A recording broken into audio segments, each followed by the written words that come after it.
За миний дараагийн илтгэгч одоо чин зориг маань байгаа Монгол.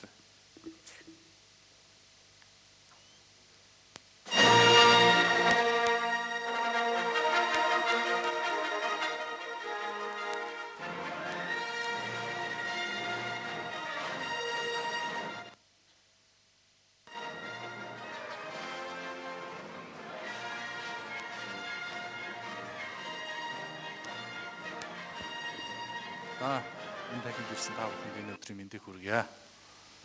За сая бол ерөнхийдөө бүх одоо салбарт хийгдсэн ажлууд болоод энэ хотгоо болоос хэлээ Монголын интернетийн дараагийн үе эхэлж байна. Тэгэхээр яг энэ интернетийн хэрэглээ гэсэн танилцуулгаар та бүхэнд яг дараагийн үе яаж эхэлж байгаа юм бэ гэдэг талаар бас үзүүлье.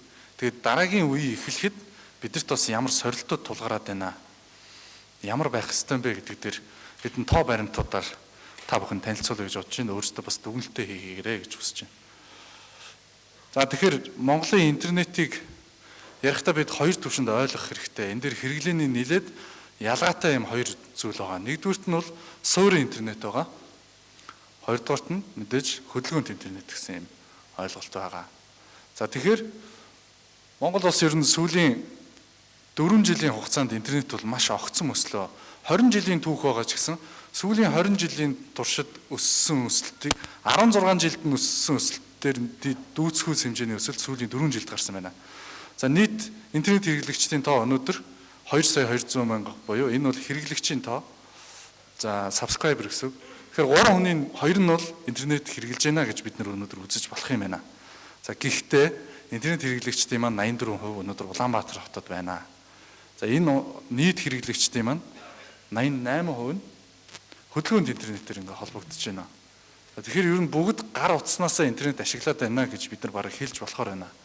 Тэгэхээр нөгөө бүх иргэдийг ингээд контент үйлдвэрлэгч болгоё гэдэг энэ зорилт маань бол эргээд яг гар утсаар дамжиж бас биелээ болж чадах уу гэдэг нэг чухал асуулт байгаа.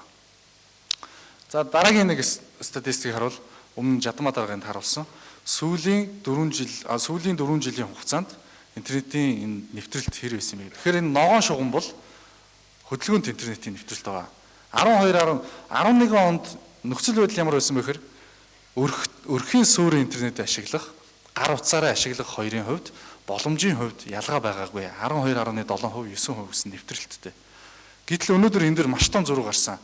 Нийт одоо иргэдийн 57.6% нь мобайл одоо ямар нэгэн байдлаар одоо хөдөлгөөнт интернетэд холбогдох боломжтой болсон гэсэн. Нийт өрхийн 29% нь өнөөдөр суурин интернет холбогдсон байна гэсэн ийм зөрүү гарч эхэлж байна. Тэгэхээр эндээс бидний санаа зовж байгаа зүйл бол за хөдөлгөөнт интернет бол цаашаа явчих юм байна. Суурин яах вэ?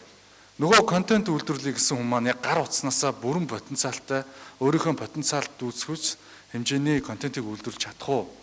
Суурин интернетийг яах вэ гэдэг асуудал байна. Тийм учраас суурин интернетийг энэ дэр илүү чухалчилж хэдүүлээ статистикийг наривчилж харъя.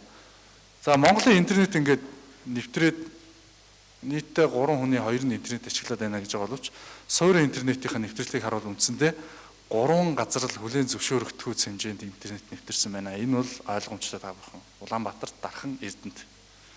Энэ 3 одоо газар ерөөхдөө нэг 30-аас за нэг 25 орчим хувиас дээш хувийн нэвтрэлттэй өрхийн интернет гэсэн. Тэгэхээр өрхийн интернетийг хэн давьчих болох вэ гэхээр төвийн эрчим хүчинд холбогдсон, төвийн эрчим хүчний системд холбогдсон тийм өрхөд давьчих боломжтой. За малчин өрхөд бол үнэхээр одоо суурин интернетийг бол ярих боломжгүй. Тэнд бол хөдөлгөөнт интернетийн асуудал яригдана. Тэгэхээр бид нар нөгөө нэг өндөр багтаамжтай суурин интернетийг бол үндсэндээ ингээд 3 хотод хийгээд бусад газар хийгээгүй байгаа. Тэг яагаад хийсэнгүй вэ гэдээ ярихаар янз бүрийн асуудал ярьж болно. Гэхдээ энд бол бид нар яагаад хөдөлгөөн интернет хэрэглэхгүй нэхэр бид нар үн тариф ярьдаг. Гэхдээ үн тарифынд ерөөсөө энэ статистикт хамаагүй. Яагаад гэвэл энэ дээр бол хурдыг оруулаагүй энэ зөвхөн холболт байгаа. Хөдөө орон нутагт 300 кб/с-ийг 12,000 төгрөгөөр авч байгаа бол Улаанбаатарт 1 мегабитийг 12,000 төгрөгөөр худалдаж авч байгаа. Тэгэхээр энд бол 300 кб-ийн хурдтай ч гэсэн хөдөөгийн иргэн бол интернет авах боломж нь байсаар байгаа. Гэтэл авахгүй байна. Тэгэхээр энэ бол нөгөө талаасаа интернет тухайн хүнд ямар үр ашигтай вэ гэдгийг ашиглавал ямар үр ашиг байгаа гэдэг бас ойлгохгүй байгаа дүр зураг бас энэ статистикээс бас харж болохоор байна. За дараагийн зүйл. За энэ саяны статистикийг илүү ойлгомжтой болгож хараал. газар нутгийн байршлаар. 30-аас дээш хувийн нэвтрэлттэй нь бол ногооноор. За 11-аас 30% бол шар өнгөөр. Ингээд 10-аас доош хувь бол ингээд улаан байгаа. За энэ дээр энэ статистик ингээд харахаар яг Улаанбаатарт интернет ирдэг. Улаанбаатараасаа тэр бол тэлж явдаг. За энэ дээрээс яг баталж мэдэхгүй байна. Хоёр төрлийн одоо магадлал ярьж болно. Нэгдүгürt бол соёлыг бол хотын хүн амтай ойрхон байгаа улсуудаас ихэд ингээд түгээдэг юм байна гэж нэг уншиж болно. Эсвэл дамжуулах байгууламж маань хотод ойрхон эсгүүдтэй хямдхан байд юм байна гэж бас нөгөө талаар уншиж болохоор байгаа юм. За гэхдээ энэ зурган дээр нэг сонин хэсэг гарцсан Баян Хөлгийн аймаг байгаа. За яг юу болоод байгаа талаар бас бид нэр бүрэн гүйцэд дүгнэлт хийж чадаагүй байгаа. За тэгээд ногоон хэсэг ингээд харагдаад байгаа. За ногоон хэсгээр ингээд задлаад харъя бүгдээрээ. Яг үнэхээр ингээд Улаанбаатар үнэхээр тийм гоё ногоороод харагдаад байгаа. Энэ яг бодтой юу вэ? Тэгээ ингээд харахаар Хаан уул дүүрэг, Баян гол дүүрэг бол 55%-аас дээш байгаа. За Баян зүрх болон Сүхбаатар дүүргүүд бол 25-аас 55% хооронд дундаж нэвтрэлттэй. За тэгээд сонгон хайрхан Чингэлтэй налах баг хангаа гэсэн дүүргүүд бол муу байна. Энэ бол бүр дархан эрдэнтээс муу байна. Тэгэхээр энэ юу харуулад байна вэ гэхээр ерөөсөө гэр хорооллын интернет бол хаягдсан юм байна. Гэр хороолт бол үндсэндээ ерөөсөө дид үтсийг хүргэнэ гэдэг асуудал хэцүү байгаа юм байна. Гэтэл нөгөө манайх бол одоо интернетийг хүрэхдээ бол дид үтс нь бол ялгаагүй л цахилгаантай адилхан авч үзэх гэдэг. Бүх нийтийн хэрэгцээ учраас тэр бол цахилгаантай адилхан очих хэрэгтэй. Гэтэл сонгон хайрхан дүүрэг, Чингэлтэй дүүрэг бүгд цахилгаантай. Яагаад интернет байхгүй байгаа юм бэ? Суурин интернет яагаад байхгүй байгаа юм бэ гэдэг асуудлыг бид нар бас эргэж харах ёстой юм болж байна. За дараа нь мэдээж хурдны асуудал ярина. За хурд ярихаар асуудал бүр их хэцүү харагдаж байгаа. За Улаанбаатар дарахын эрдэнэтэд бол боломжийн хэмжээтэй байна. 2 мегабитээс дундаж хурд нь арифметик дундаж хурд нь 2 мегабитээс дээш хурдтай байна. За тодорхой хэдэн аймгийн төвөд шар цэгүүд. Тодорхой хэдэн аймгийн төвөд бол 300 кб-ээс 2 мегагийн хооронд байна. За улаанаар тэмдэглэгдсэн газар нутаг бол тэр чигтээ 300 кб-ээс доош байгаа. За энэ дээр нэг хэдэн аймгийг дурдах хэрэгтэй байна. Завхан, Говь Алтай, Өмнө Говь, Дунд Говь, за Дорн Говь, Дорнд аймагуд байна. Аймгийн төвдөө хангалттай дид бүтцтэй хүн амын нягтрчлалын хувьд бусад аймагаас ялгаа байхгүй. Гэхдээ интернетийн хэрэглээ бол муу байна. Маш муу байна.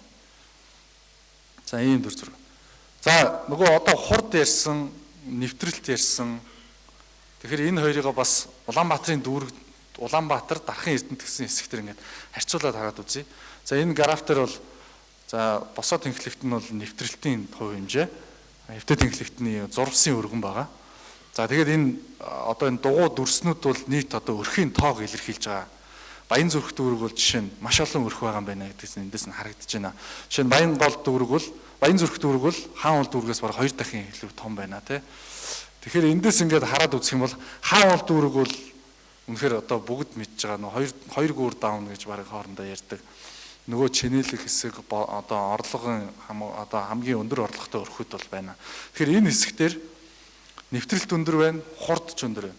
За Баян гол дүүрэг бол харьцангуй барилгагдсан учраас нэвтрэлт маш өндөр байна. Хурдны хувьд бол Хаан уул дүүргээс байгаа.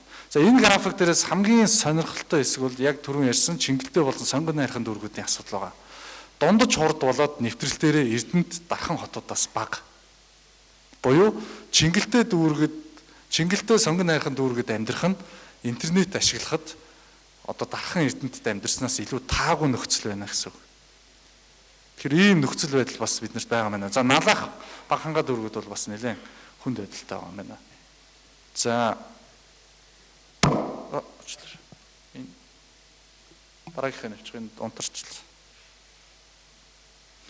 За эндээс ерөнхийдөө улсын дөнгө нэгтгэж харъя. Хамгийн наад талын захын бол Улаанбаатарт байгаа.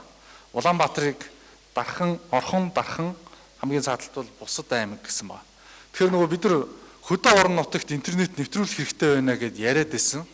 Тэнд интернет аваагүй нийт хэрэглэгчдийн тоо 126 мянга байгаа. Өрх байгаа.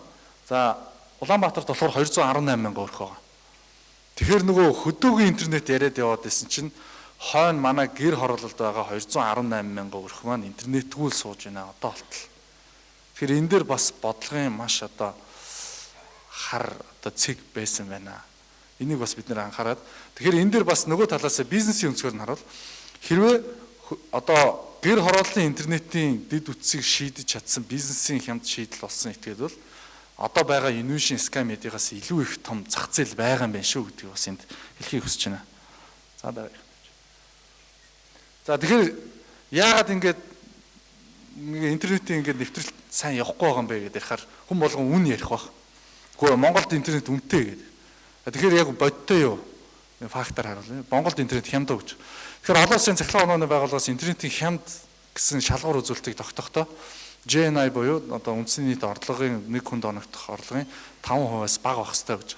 За Монголд бодоод үзэхээр 1 мегабит секундыг сард авах нь бол 23,000 дунджаар улсын дунджааш 24,000 орчим төгрөгөө. Энэ бол манай GNI-гийн 335% тавтай нэмсэж байгаа. Тэгэхээр Монголд бол хямд байгаа юм байна. Дахиад нэг фактор батлая. Энэ дэлхийн эдийн засгийн форумаас гаргадаг судалгаа байгаа. Энэ судалгаагаар харилцаа холбооны үйлчлэгээ тэр дотроо хөдөлгөөнт холбоо, интернет, сүүлийнх нь болохоор бусад үйлчлэг гэсэн юм байна. Тэгээ энэ индексээр бол Монгол 6-ад байна. 143 орныг судлаад үзэхэд Монгол улс хямдаасаа 6-ад байна. Манай бизнесүүд яаж амьдраад байна? Бас гайхалтай. Тэгэхээр энэ бол Монголд бол үнэхээр хямд байгаа юм байна. Одоо дэлхийд байж болох хамгийн хямд үн тариф Монголд байгаа юм байна шүү гэдгийг бас үзэж байна. Тэгэхээр бас хэрэглэгчд маань бас азтай юм аа л гэж хэлмээр байна. За дараагийн слайд. Тэгэхээр ер нь бол энх хотгоо сая нэлээд бас голыг олоод хэллээ. Өргөн зурсан интернет бол бүх нийтийн хэрэгцээ юм байна. Энэгээр Монгол улсын хөгжлийн дараагийн потенциал бол энд нуугдж байгаа юм байна гэж. За тэгэхээр энийг ер нь бүх нийтийн хэрэгцээ бол хэрэглээ болоход ямар асуудал үүсэж байна. Тэгэхээр нэгдүгээр асуудал түрүү ярьсан. Хямд үнэтэй байгаа юм байна. Тэгэхээр бизнест ямар асуудал үүсэж байна? Арилжааны нөхцөл бололцоо нь ямар байна? Сүүлийн 20 жил интернетийг дангаараа хувийн хвшил нуруунд дээр өөрсөн. Тэгэхээр өнөөдөр ямар байгаа юм бэ гэхээр за энэ судалгаа байгаа. Broadband Commission-аас гаргасан судалгаа. Тэгэхээр нөгөө broadband одоо интернетийг олон нийтэд хүргэхэд ямар шүү одоо зардал гардаг вэ? Бизнесийн хувьд ямар болцоо байгаа гэхээр 40%-аас доош болоод ирэхээр цааш одоо илүү нэвтрэлт яваад ирэхээр шилэн кабелаар хүргэж байгаа интернет маань өөр ашиггүй болдог. За LTE 3G гэсэн одоо төрлөөр явахаар нэг ойролцоогоор 90%-аас дээш нэвтрэлт болоод ирэхээр ашиггүй болдог ийм дүр зураг харагдаж байгаа. За Монгол улс тэгэхээр дараарай. Монгол улс л өнөөдөр 29% дээр явж байна. За цаашаа улсын дунджаараа аваад үзвэл нэг суурин интернетээр бол 2-3 жилдээ ямарчсан бизнесүүд бол ашигтай байх боломж харагдаж байна. Улаанбаатар хот тэгтэл 38% хүрчжээ. Тэгээ энэ графикаар ингээд дамжуулаад харуул үндсэндээ нэг хагас жилийн дотор бол ISP компаниуд бол ашиггүй байдал руу орох ингээд нийт төслийн одоогийн үнц нь бол ашиггүй болох юм хасруугаа орох юм дүр зураг харагдаж байна. Энийг бас компаниудтай явуулах үеэр ч гэсэн биднэрт бүх тайлан тооцоо бүх зардлаа үзүүлж байгаа. Яг ийм дүр зураг бас манад ажиглагдаж байна. Тэгэхээр дэлхийд явдаг энэ жишг манад ч гэсэн бас үйлчилж байна. Шведэд жишээ нь нийт хүн амынхаа эхний 80% интернетийг хүргэсэн зардлыг 5 нугалсантай их зардлыг дараагийн сүүлийн 20% хүргэхэд зарцуулсан байлээ. Тэгэхээр энэ бол үнэхээр одоо их өндөр өртөгтэй байдаг. Бүх иргэнд интернет хүргэнэд бол маш өндөр өртөгтэй. Эдийн засгийн агуулга бол жоохон бага байдаг ийм дүр зураг бас харагдаад байна. Тэгэхээр энийг бууруулахын тулд ард нь бас өртгийн асуудал ярина. Дараагийнх нь. Тэгэхээр өртөг өнөөдөр ямар байгаа юм бэ гэхээр Монгол улсад 1 мегабит интернет секундыг бид нар $45 худалдаж авч байна 90 мянган төгрөгөөр. Нийтдээ бид нар гадаад интернетийн холболтод жилд 25 тэрбум төгрөгийг зарцуулж байна. За 25 тэрбум төгрөг нь их бага гэдэгтээ асуудлын гол нь байгаа юм биш. Яагаад 25 тэрбум төгрөг зарцуулж байгаа вэ гэдгээ эргээд харах хэрэгтэй баг. За дараагийнх. Тэгэхээр энэ дэр манай интернетийн хэрэглээ бол 41% нь YouTube байна. За видео стриминг 8%, HTTP видео 12%, 11%. Ингээд нийтдээ бол видео контент тэр чигтээ 60% байна. Видео контент. За цааш нэвч. За тэгэхээр контент хэрэглээг ингээд задлаад үзвэл нийт ачааллын Монгол улсын нийт интернет ачааллын 50% нь гадаад улс руу явж байгаа. Тэр түүндээ бид нар 25 тэрбум төгрөгдүүлж байгаа. Бусд нь бол дотооддоо шингэж байгаа юм байлтай. За түрүүн хэлсэн видео бол 60% нь. Оргил цаг бол 18-аас 00 цагийн хооронд байна. Буюу иргэд гэртээ очиод интернетийг яг хэрэглэж эхэлдэг. Энэ бол завтаа болохоор интернет үздэг. Тэрэн дотроо энэ видео контентыг бол төлхөө үзэж байгаа юм зүйл байна. За нийт гадаад хандлтын 47.38% нь Америк нэгдсэн улс руу явж байна буюу бидний сонирхоод байгаа хэрэглээд байгаа контентын 50% нь Америк нэгдсэн улсад байршилтай байна. Тэгэхээр энэ гадаад гарцынхаа зардлыг бууруулах үйл тэр Америкт байгаа контентыг яаж Монголд авчрах вэ? Яаж энд илүү их хэмжээгээр хоригдлуулах вэ гэдэг асуудал байна.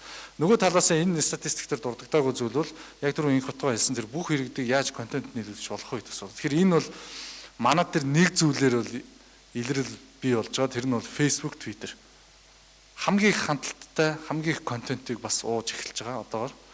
Тэгэхээр энэ бол Монголын 2 сая интернет хэрэглэгч бүгд ороод тэнд контент үйлдвэрлэж байгаа учраас бүгд эргээд хэрэгжилж байгаа маа ийм дүр зураг. Тэгэхээр яг түрүүн тэр хэлсэн тэр загвараар бас цаашаа Монголын интернетийг яаж хөгжүүлэх вэ гэдэг асуудал ярих хэрэгтэй байна. За дараагийн асуудал мэдээж оюуны өмч байгаа. За энэ дээр их олон зүйл яриад ирэхгүй бах. Нэг зүйлийг харахад сүүлийн 2-3 жилийн хугацаанд телевизүүд оюуны өмчийг маш сайн дээдэлдэг болчлоо. Тэгэхээр энэ асуудал бол интернетээр задгаа хэврээл байсаар.